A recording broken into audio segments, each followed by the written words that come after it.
So, good afternoon, everyone. My name is Lucas Mistelis, and I'm a professor here at Queen Mary. I was also for a period the chair of the executive board of EFILA. The very first event EFILA organized in London was in late January 2015. It was a slightly different time. There was a lot of discussion about TTIP. Who talks about TTIP these days? And there were demonstrations literally outside Senate House where we were meeting, notwithstanding that it was a very cold, snowy day. So, of course, ISDS appears to be not a very popular term within Europe. It's a bit of a hydra. It's being hit by different sort of forces every now and then, sometimes academic, sometimes NGO, sometimes government, sometimes everyone. But it seems that is an area where it attracts a lot of interest, especially when one has as a distinguished speaker as we have today. So my role is very, very limited. It is as a Queen Mary professor to welcome you all and say we are very delighted to work with EFILA in so many projects and have a number of our staff involved in various matters. And my second role, which is equally pleasant, is to invite Nikos Lavranos, who is sort of the driving force behind EFILA, to introduce the speaker and provide a welcome word. So thank you very much for being here.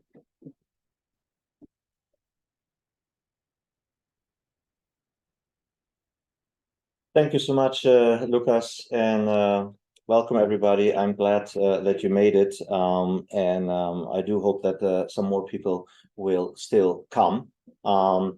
As some of you might not know me, so I'm Nikos Lavranos, Secretary General of EFILA, and it is really my great pleasure and honor to welcome you to the 9th EFILA Annual Lecture, this time at Queen Mary University of London. And since many of you are regulars of our events, you know that usually our lecture takes place in Brussels. But we have decided to move to London. And given the full house, I think this was a very brilliant idea. Previous speakers who delivered the EFILA Annual Lecture include Sophie Nappert in 2015, followed by the late Johnny Feeder in 16. In 17, we had Josh Christopher Greenwood, followed in 18 by George Berman. In 19, we had Professor Laurence Bosson de Chazonnet. In 2020, we had Professor Lucas Mistelis. In 21, we had Annette Magnusson.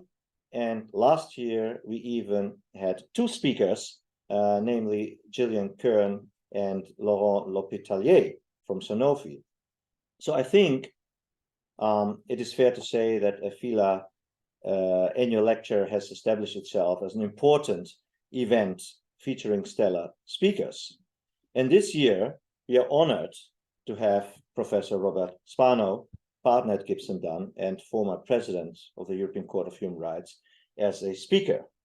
But before I will introduce to you the speaker and the moderator, please allow me to say a few words regarding some recent EFILA developments and upcoming EFILA activities.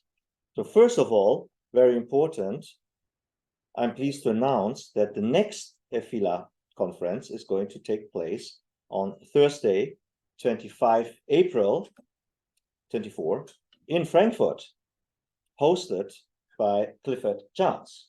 So mark this in your agenda. It will be the very first time that EFILA is going to Germany, and this is going to be, I think, a very, very interesting event. We will soon publish a draft program, so please do check our EFILA website.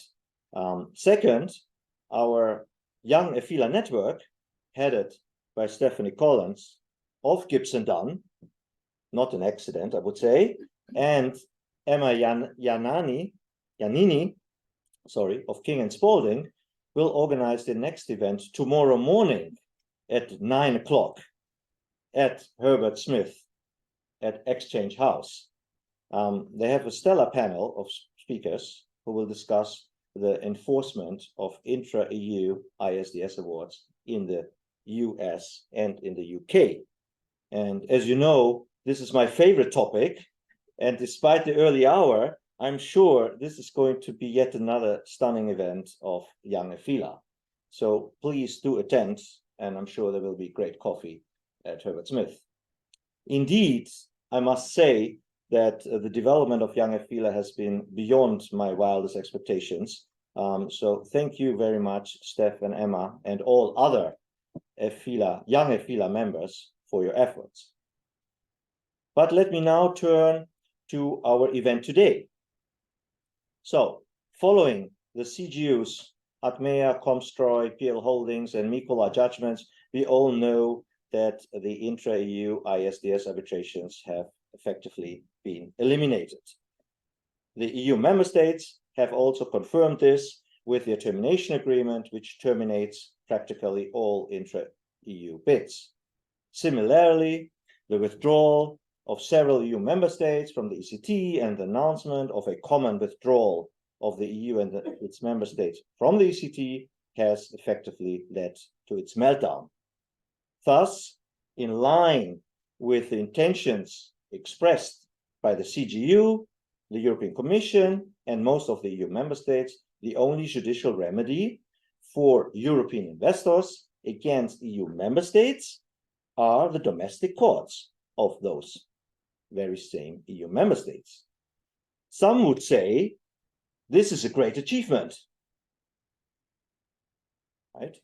Well, I would simply repeat here what we all know, namely that the independence and impartiality of those domestic courts is certainly not a given, to put it mildly, and that their speed and efficiency to render high-quality judgments varies tremendously among the EU member states. In short, access to justice, and thus more generally, the rule of law within the EU has been backsliding and unfortunately continues to do so. Ironically, this conclusion has also been acknowledged by the CGU itself in several judgments against Poland and Hungary, for example. Be that as it may, fortunately, we still have the European Court of Human Rights in Strasbourg, which could offer, as a last resort, justice to European investors whose fundamental rights have been breached, if the domestic courts of the EU member states fail to protect those fundamental rights. So, who else is better placed than the former president of the European Court of Human Rights to enlighten us on the question whether the Strasbourg Court is indeed able to provide effective protection of investors' rights now that the intra-EU bids and the ECT are gone.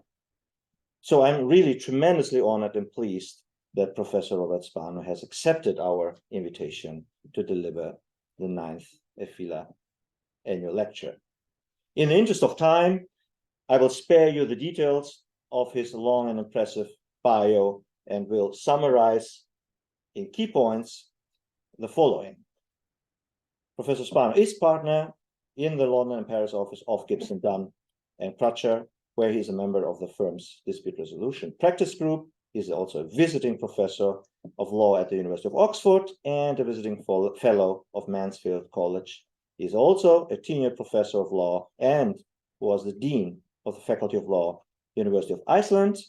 Prior to his judicial service in Strasbourg, he sits on the panel of arbitrators and conciliators of ICSID and is an honorary bencher of the Middle Temple. As an international and individual judge, Professor Spano decided complex disputes between individuals and legal persons and states and in state-to-state proceedings, including conflict cases, Ukraine, Russia, Georgia, Russia.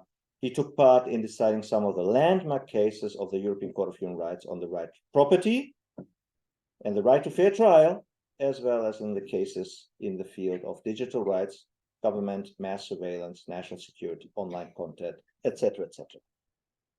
After his lecture, we will have a Q&A session, which will be moderated by Lord Sales, who is Justice at the UK Supreme Court.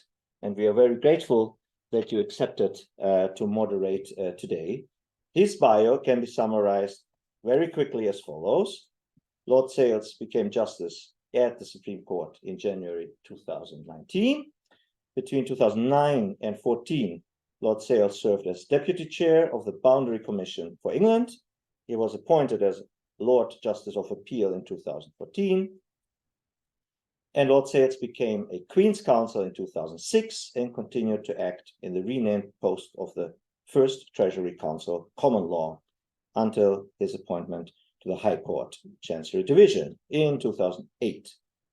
He was a member of the Competition Appeal Tribunal between 2008 and 15 and Vice President of the Investigatory Powers Tribunal between 2014 and 15. He read law both at Churchill College, Cambridge, and Worcester College in Oxford. Difficult names. Anyways, at around 7:30, we will have Yale Hollander de Groot, who came just now, who is the Senior Product Manager at Wolters Kluwer, and will present the data-driven tools of Kluwer arbitration. And I should mention that Kluwer is one of the two sponsors of this event tonight. So thank you very much. And we will have also some breaking news later on. After this presentation, we will offer you some drinks and nibbles on this side and on this side. And at 8:30, unfortunately, we have to leave the building for security reasons. So it's a hard stop, and you will hear my famous bell that will help you to leave the building. Last, but certainly not least, I would also like to mention the other sponsor of today's event, namely FDI Consulting, which has sponsored several previous EFILA annual lectures in the past. And so we are very grateful for FDI Consulting that they are partnering up again tonight. Finally, I would like to inform you that we will be recording the lecture and publish it on our EFILA YouTube channel, but we will not publish the Q&A session. Hopefully, this will entice you to ask some critical questions. And with that, I would like to give the floor to Professor Spano with the title Intra-EU BIT and Achmea on a collision course with Strasbourg. Thank you very much.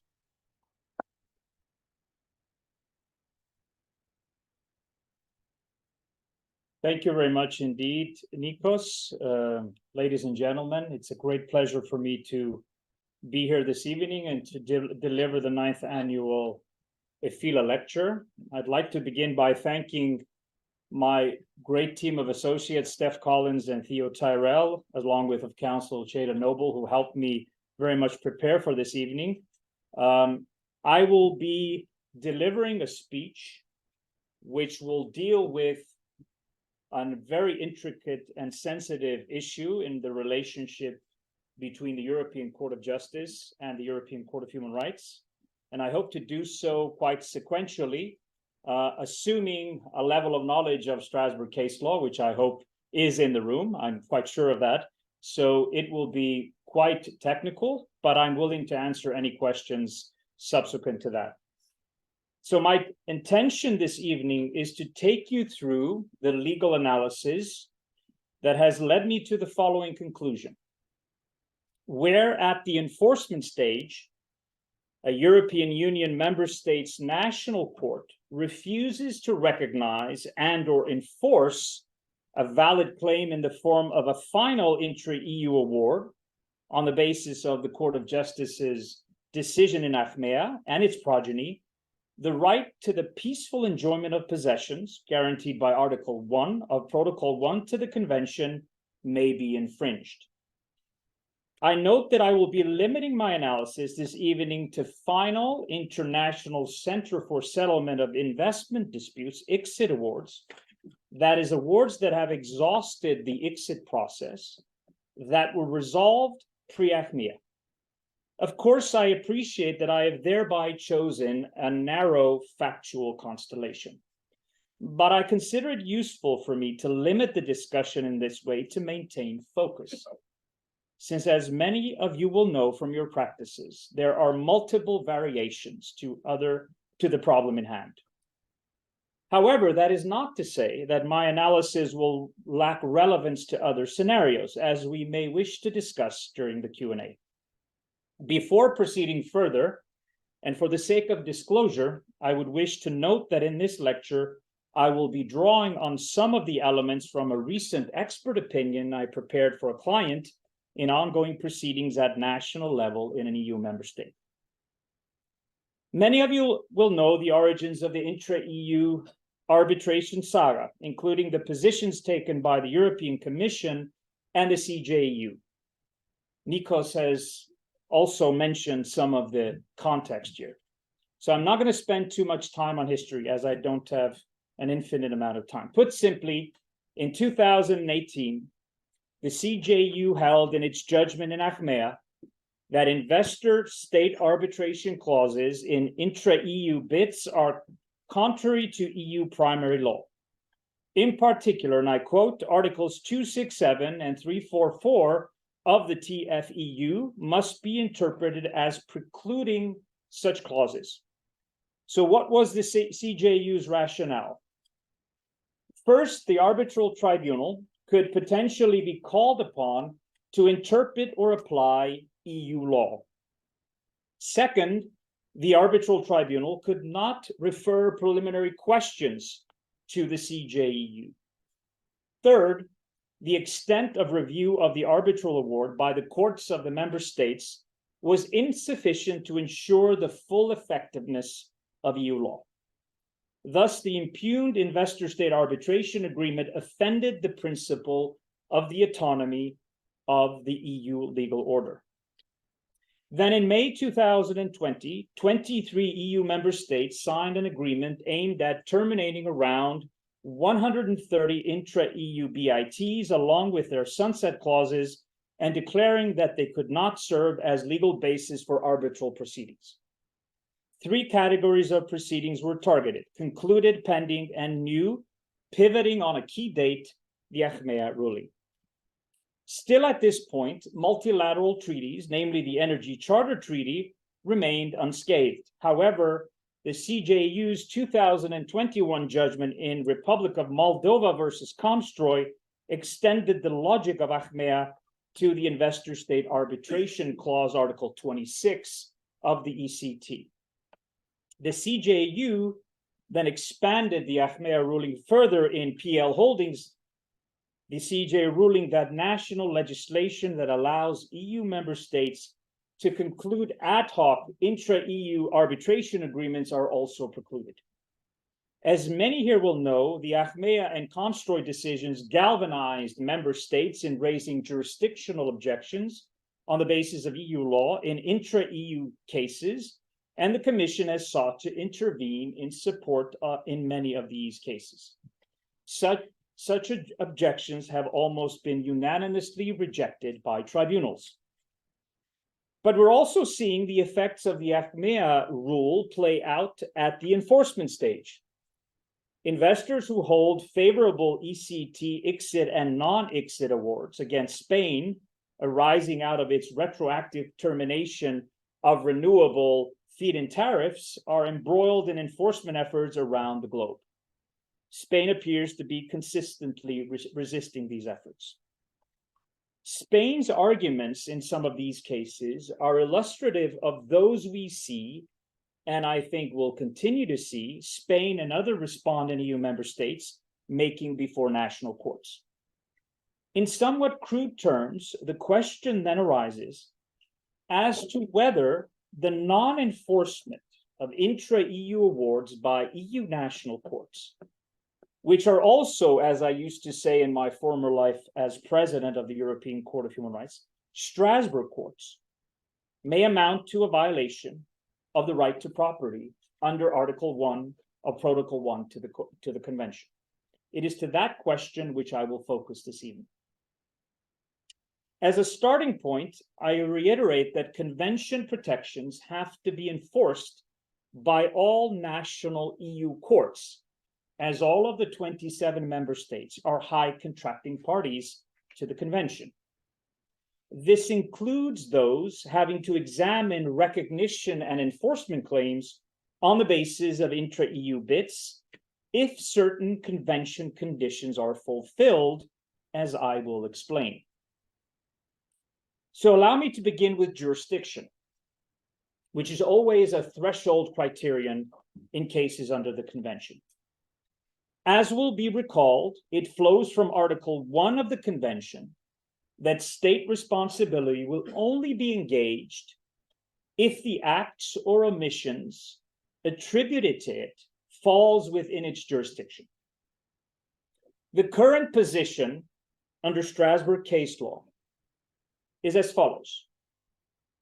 When national law affords a domestic court the competence to declare arbitral awards enforceable, as is the case for states that are contracting states to the ICSID Convention, or to review the validity of such awards, even to a limited extent. For example, under Article 5 of the New York Convention, the acts or omissions of the domestic courts in such proceedings will, in principle, engage the state's responsibility under Article 1 of the European Convention on Human Rights.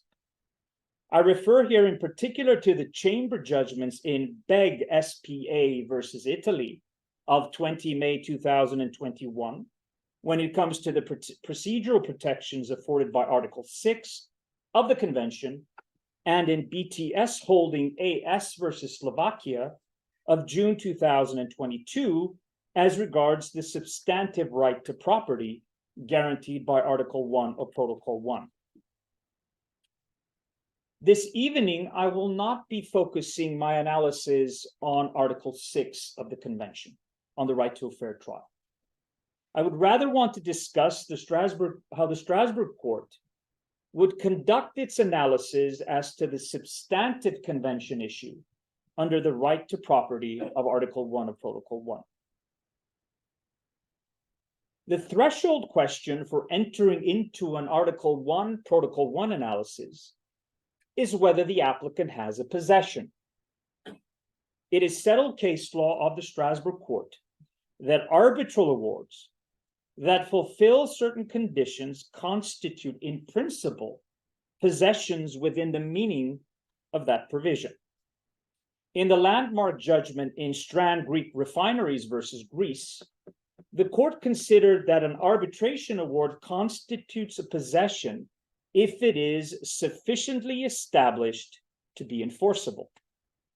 This reasoning was recently confirmed in BTS Holding versus Slovakia in 2022, and in between Strand Greek and BTS, there are other findings of the Strasbourg Court which demonstrate a consistent line of case law on this issue.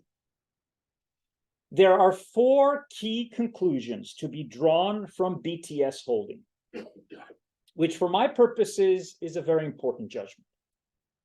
First, an arbitral award constitutes, in principle, a claim within the meaning of Article 1 of Protocol 1, which attracts the protection of a possession, provided it is sufficiently established to be enforceable. Second, the findings by national authorities of the non-enforceability of an award in a particular case will not, as such, exclude a finding that the provision is applicable if such awards are, in principle, enforceable under national law. In BTS, Slovakia's main argument was that the national courts had found the ICC award in that case as non-enforceable under national law. So even that finding does not exclude the potential sufficient enforceability of the claim within the meaning of Article 1 of Protocol 1, which is an autonomous concept, if under national law, such awards can, in principle, be enforceable. Third, a final and binding award of an international arbitral tribunal, which does not allow for review by a national court on the merits, will be considered sufficiently established as to be enforceable for the purposes of the Strand Greek possession test. Fourth, and this is probably the most important part of BTS, any, and I quote, obstacles to enforcement, as the court put it, of an award by the domestic courts that is in principle enforceable under national law will be examined within the context of whether the interference with the claimant's rights was lawful and justified. So the non-enforceability by a decision of a national court will not preclude Article 1 of Protocol 1 to being applicable as a threshold matter, but will allow, in an event, the issue to be examined on the merits before the Strasbourg court. So applied to my factual scenario, what does this mean? Well, in my matrix, the claimants are holders of a final and binding ICSID award, making it sufficiently established to be enforceable, and therefore constituting a possession falling within the protective sphere of Article 1 of Protocol 1. This is further underscored by the fact that, as I mentioned earlier, ICSID convention parties are required to enforce ICSID awards, and any review thereof, including on public policy grounds, differently from Article 5 of the New York Convention, or in relation to the tribunal's jurisdiction, is precluded. It follows that as regards obstacles to its enforcement at the national level, these then must be addressed at the level of analyzing whether the interference at issue is lawful and justified, taking account of the Achmea-line of case law. I will return to this later. There is an issue next in the analysis, which many of the arbitration commentators that have spoken about this issue may to some extent have underestimated or overlooked, which I want to spend a little time on. And that is the so-called Bosporus presumption of equivalent protection, which will become very relevant for any case of this kind that goes before the Strasbourg court. We have to now, because in my analysis, Article 1 of Protocol 1 is applicable as a threshold matter of ratione materiae, we have to next proceed to examining the interrelationship between the convention and EU law, because if an application is now before the Strasbourg court, it is because the national court has refused to recognize and or enforce the award based on Achmea, which is a pronouncement under EU law. And that will be the basis, the justification for the refusal. The starting point in ECHR case law is that all acts or omissions of member states to the ECHR must conform to its minimum standards of fundamental protection, regardless of whether those acts or omissions are a consequence of the application of other norms of international law, such as EU law. Moreover, and this I have said many times to my former colleagues in the Court of Justice, there is no primacy of EU law within the normative framework of the ECHR, nor indeed under public international law in general. Full stop. That's the position. Now, to reconcile these positions, the Strasbourg court has developed a methodological approach, which is called the Bosporus presumption, which derives from the famous case of Bosporus versus Ireland and was confirmed after Opinion 213 in Avatinch versus Latvia. Under that presumption, member states' actions taken in compliance with their other international law obligations are justified, and I quote, as long as the relevant organization is considered to protect fundamental rights in a manner which can be considered at least equivalent to the convention. Bosporus, as reconfirmed in Avatinch, holds that the protection of fundamental rights afforded by the EU are in principle equivalent to that of the convention system. But there are then two other conditions to be satisfied for the Bosporus presumption to be triggered. First, the member state must not have any margin of maneuver in implementing an EU law obligation in the light of the nature and scope of the EU rule in question. Second, the deployment of the full potential of the EU's supervisory mechanism must have been engaged, meaning potentially the use of the preliminary reference procedure. If these conditions are met, then the presumption will be, the presumption applied by the Strasbourg Court, is that a state has not departed from the convention when it does no more than implement legal obligations flowing from EU law. In my view, applied to my facts, both conditions seem to be met. In other words, the Bosporus presumption would apply. First, the CJEU certainly views Achmea as having peremptory or mandatory force in invalidating intra-EU arbitration agreements, thus no margin of maneuver. This Achmea flows from the treaties. Second, it is difficult not to proceed on the basis that in light of the CJEU's direct case law made formulation of the Achmea rule, remember the second criterion is deployment of the supervisory mechanism, that it's difficult to see that that condition is not met as well. The rule itself, the Achmea case law, derives directly from the CJEU itself. But, and this is the crucial point, the Bosporus presumption can be rebutted if the protection of convention rights as formulated in Avotinch versus Latvia, don't look at Bosporus here, look at Avotinch, because, and I sat in that case, we reformulated the manifest deficiency test for the purposes of the Bosporus presumption.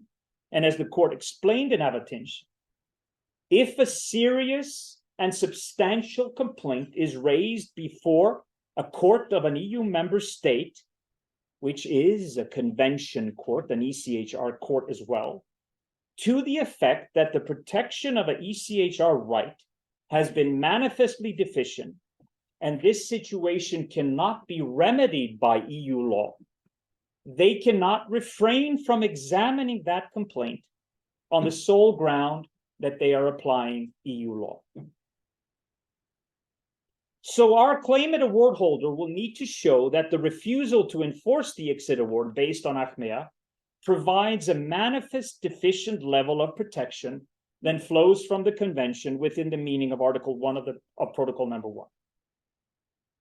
That then gets us to the next stage of the analysis. The substantive requirements under the provision related to the nature of the interference in question, the legality requirement, and the principle of proportionality. And I will take each of these in turn. I begin with the nature of the interference.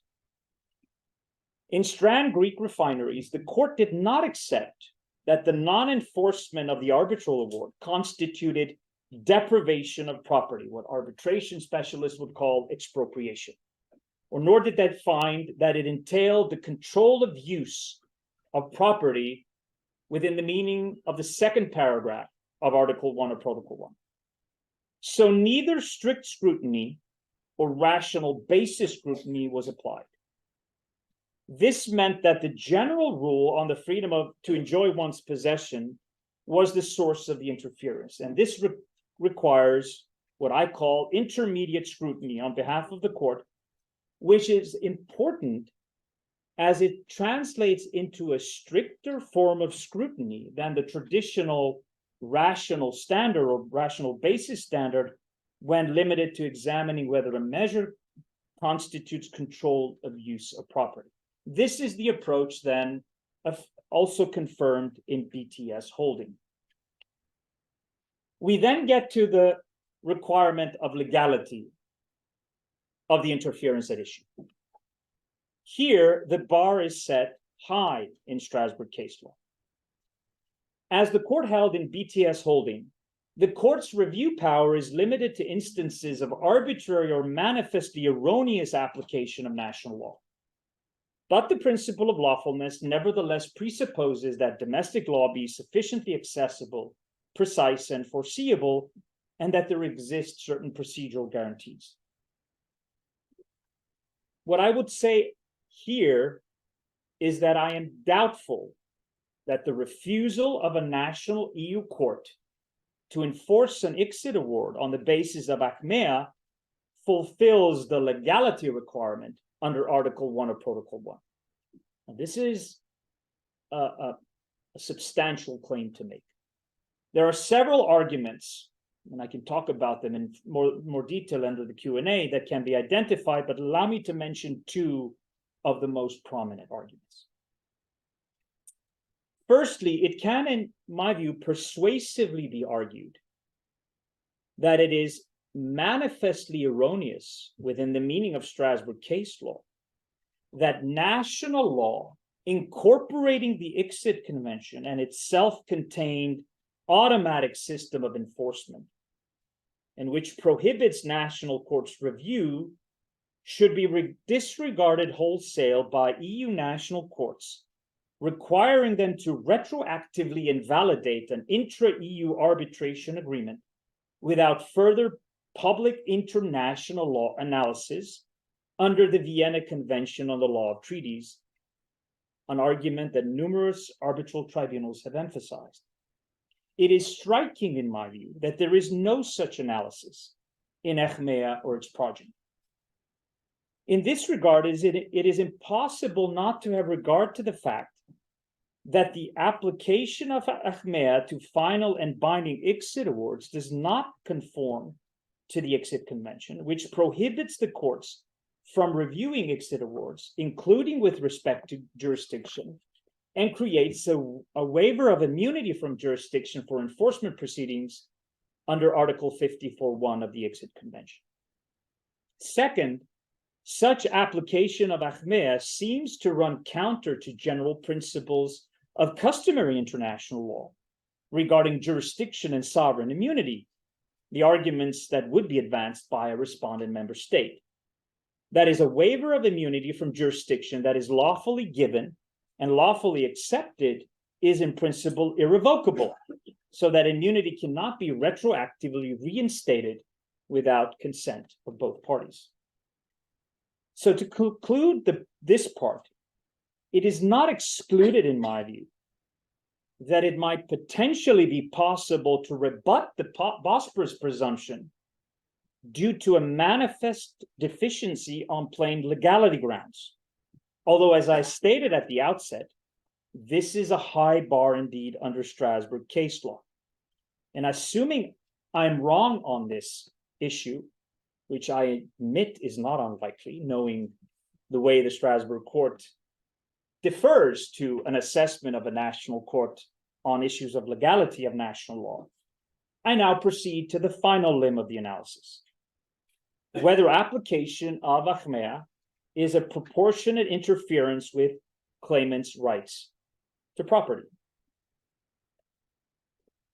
This stage requires an examination of the aim pursued, the nature and scope of the interference, whether less restrictive means were possible, and whether a fair assessment was performed between the individual rights and the general interests. I have the following three remarks in this regard. First, the Achmea case law does not include any substantive analysis by the CJEU of the fundamental rights issues, such as the right to property, that clearly flow from the nature and scope of that rule. Arguably, this is in and of itself a potential manifest deficiency due to the increased importance placed by the European Court of Human Rights on an actual fair balance assessment having been performed at national level within the proportionality assessment. Second, the aims of Achmea seem rooted in the need to ensure respect for the principles of autonomy of EU law, sincere cooperation, and mutual trust, by excluding intra-EU arbitration that exists outside the judicial machinery of the EU. it seems to me difficult to accept that these aims, whilst important as such, can justify the wholesale and retroactive abrogation of an award's pecuniary value when it has become sufficiently established to be enforceable within the meaning of Article 1 or Protocol 1. Remember here also that uniquely within the convention structure, the European Convention structure, the legality requirement of this provision explicitly states that measures depriving a person of his or her property must conform to general principles of international law, which, due to its historical genesis, is particularly salient in the BIT context. And as I previously mentioned, the ECHR does not accept that EU law has any kind of primacy within international law. Third, it seems to me not acceptable from the perspective of the ECHR and indeed the rule of law that an EU rule which contradicts settled principles of customary international law on jurisdiction and sovereign immunity can be relied upon to justify an interference with the right to property. So in sum, it is my conclusion here this evening that the Bosporus presumption might be considered rebutted with reference to my factual matrix, and therefore that claimants with final ICSID awards who have been refused recognition or enforcement before national EU courts on the basis of Achmea would have cogent grounds for arguing an infringement of Article 1 of Protocol 1. Now, the question then, finally, would potentially be, where does that leave us? My prediction is that we will see cases of this kind end up in the European Court of Human Rights. My prediction is that we will see those applications which go through the filter of jurisdiction and applicability will be decided by a chamber of 7 judges. My prediction is that a chamber will find no violation based on the Bosporus presumption. My prediction is that that case will be referred to the Grand Chamber and that the case will be decided there in the coming years.